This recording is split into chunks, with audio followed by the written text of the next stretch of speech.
शमी वृक्ष का वृक्ष वहीं छोड़। शिव कथा कह रही है। तारकासुर ने तारकासुर खूब उपद्रव। अब सारे देवताओं के पास सूचना मिल गई, जाओ। 33 कोटि देवी देवताओं ने जाकर तारकासुर से बात करी है।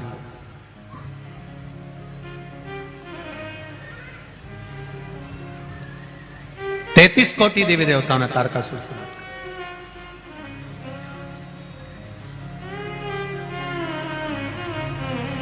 कहा आप उपद्रव कर रहे हो, तब साधना करा, भजन करा, कीर्तन करा, सब कुछ आपके पास में है, अभी उपद्रव क्यों करना?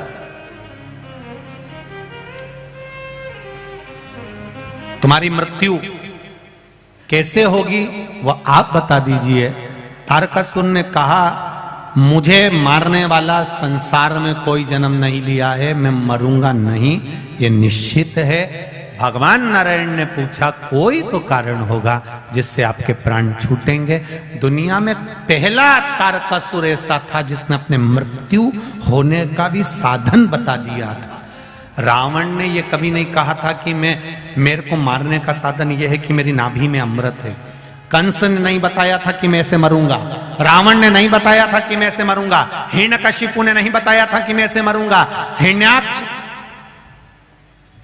आदिक जितने भी असुर हुए इन्होंने कभी नहीं बताया कि मैं ऐसा मरूंगा। केवल शंकर भगवान का एक भक्त तारकासुर ऐसा था जो भगवान नारायण से कह रहे हैं कि मेरे मरने का साधन एक है, मैं मरूंगा तो शंकर भगवान के पुत्र के द्वारा मरूंगा। अब आप शिव जी का ब्याह करा दो और मेरा वध करा। अब दुनिया का सबसे कठिन काम है शंकर जी की शादी कराना।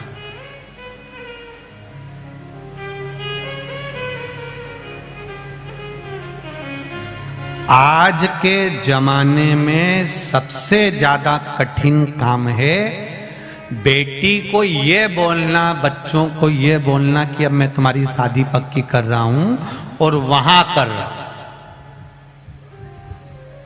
इतने में बेटा बेटी का मुंह भगोना हो जाता है। पापा हमसे तो पूछते, मम्मी पापा हमसे तो कुछ पूछते ही नहीं है, उन्होंने मन से मेरा ब्याह पक्का कर दिया, मुझसे पूछना तो था। शिव जी के संतान के द्वारा मेरे प्राण छूटेंगे, शंकर भगवान का जो पुत्र होगा वो मुझे मारेगा।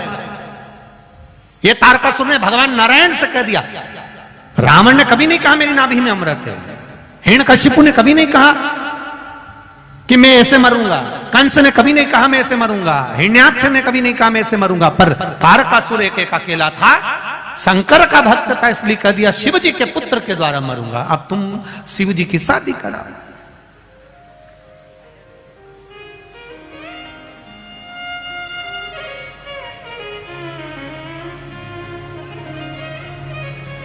तारकासुर से हमारे लोगों ने सीखा, ये सीखा है हमारे लोगों ने, ऐसा नहीं बेटी का ब्याह करना है, बेटे का ब्याह करना, करूंगा पर थोड़ा सा पहले मकान बना लूं, थोड़ा सा मकान का ये काम करवा लूं, इसके बाद बेटी ब्याह का। मतलब तारकासुर का संबोधन ध्यान में है, मरूंगा पर शंकर भगवान के पुत्र के द्वारा मरूंगा। भगवान शिव का पुत्र। अब शंकर जी तो समाधि में लीन थे, कौन मारे इनको? पहले समाधि तोड़ो। अब समाधि को तोड़ने के लिए सारे प्रयास कर लिए, तब आज ही का दिन मार्गशीर्ष शुक्ल पक्ष की त्रयोदशी कामदेव को बुलाया गया। जाओ कामदेव, जाकर समाधि तोड़ो। कामदेव ने तीक्ष्ण बाण चलाए, खूब चलाए, पर शिव जी की समाधि नहीं टूटी। तब समाधि में बैठे हुए देवाधिदेव महादेव को माता सती ने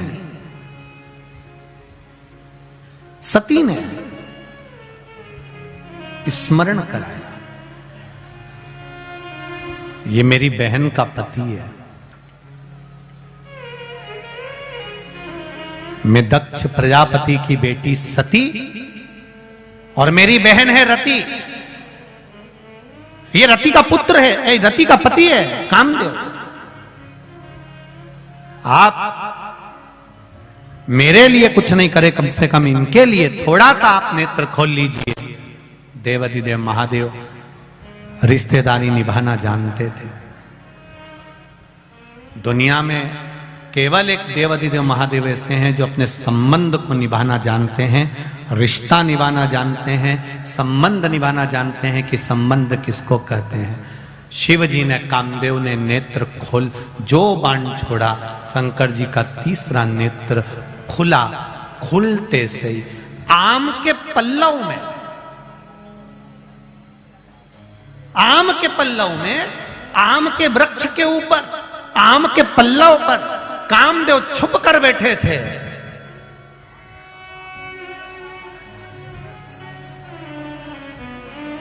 जलकर भस्म हो गए।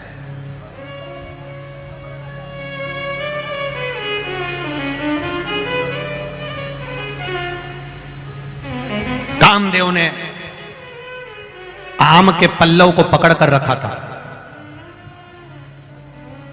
आम के वृक्ष को, आम के पल्लव को पकड़ कर रखा है कामदेव ने।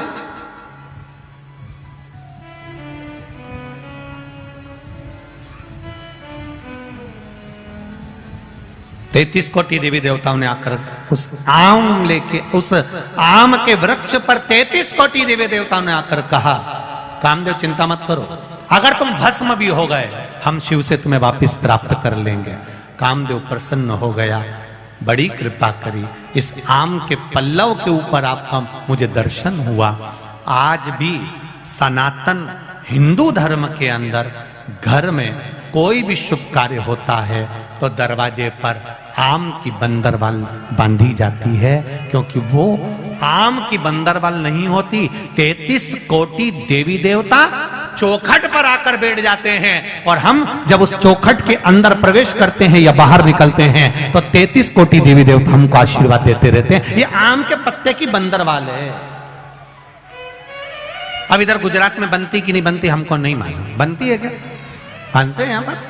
आज भी घर में शुभ कार्य होगा, आम के पत्ते लगाए जाएंगे, आम के पत्ते की बंदरवाल बांधी जाएगी। विवाह होगा, आम के पत्ते की बंदरवाल। आम के पल्लव में कामदेव छुप कर बैठे थे और आम के वृक्ष के ऊपर 33 कोटि देवी देवताओं ने आकर कामदेव को दर्शन दिया था, इसलिए आम के पत्ते की बंदरवाल बांधी जाती है। कई लोग कहते हैं आम तो खट्टा होता है, आम तो खटास होती है, फिर इसके पत्ते क्यों लगाए जाते हैं? क्योंकि 33 कोटि देवी देवताओं ने आकर यहां दर्शन दिया। आम के पल्लव के ऊपर, आम के वृक्ष के ऊपर देवता पधार कर दर्शन दिए। काम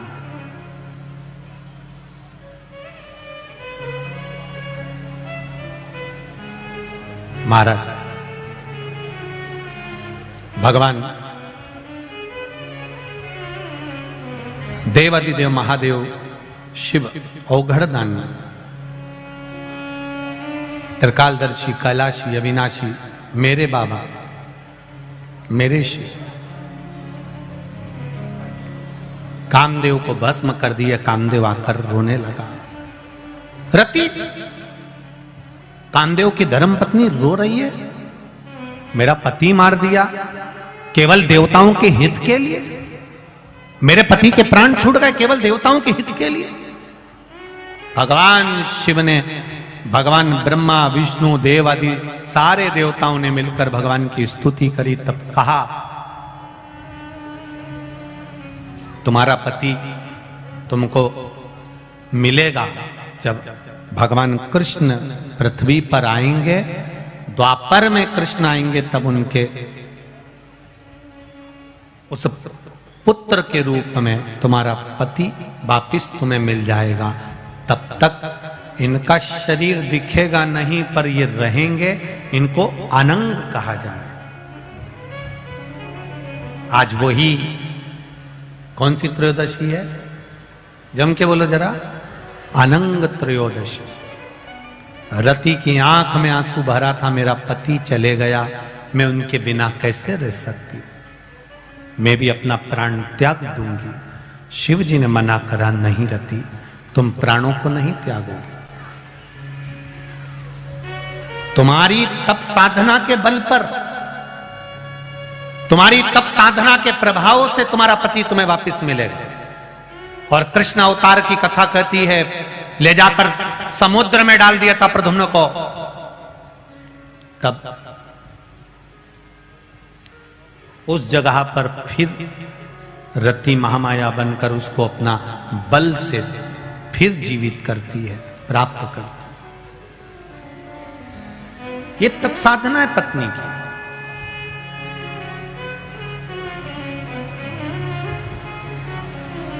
रति ने कहा,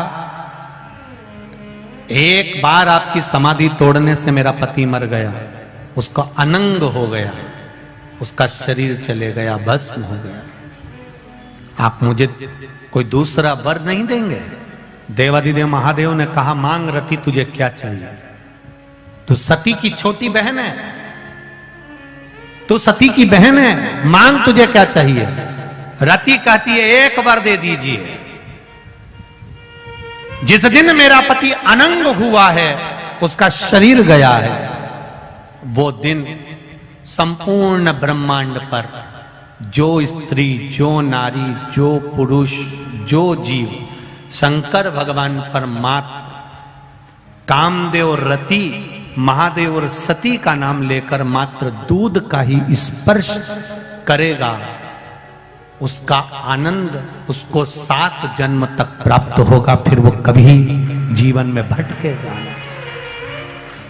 जिस पति पत्नी का झगड़ा होता है या पति पत्नी में प्रेम समाप्त हो गया या स्नेह समाप्त हो गया, विवाद चल रहा हो, आपस में एक दूसरे का मुंह देखना पसंद नहीं है, बच्चों के प्रति कोई स्नेह नहीं, माता पिता के प्रति कोई स्नेह नहीं, उसके लिए आज अनंग त्रयोदशी का जो दिन है और सोम प्रदोष का जो आज दिन बना है, शायद भूतो ना भविष्यते, जिंदगी में ऐसा दिन फिर वापिस आने वाला नहीं है।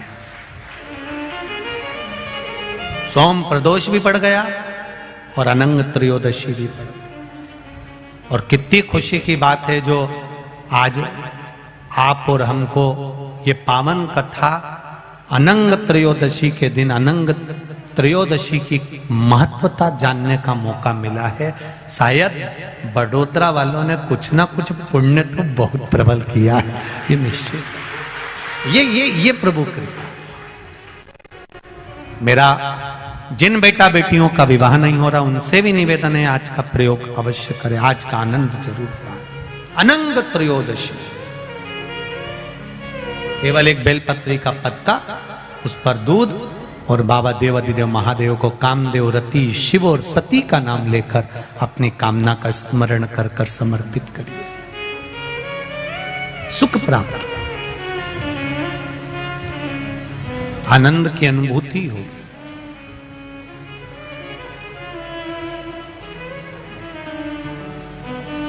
एक आनंद, एक सुख उसके जीवन में प्राप्त हो जाता है। शिव कथा कर रही है, भगवान शंकर का चरित्र कर रहा है।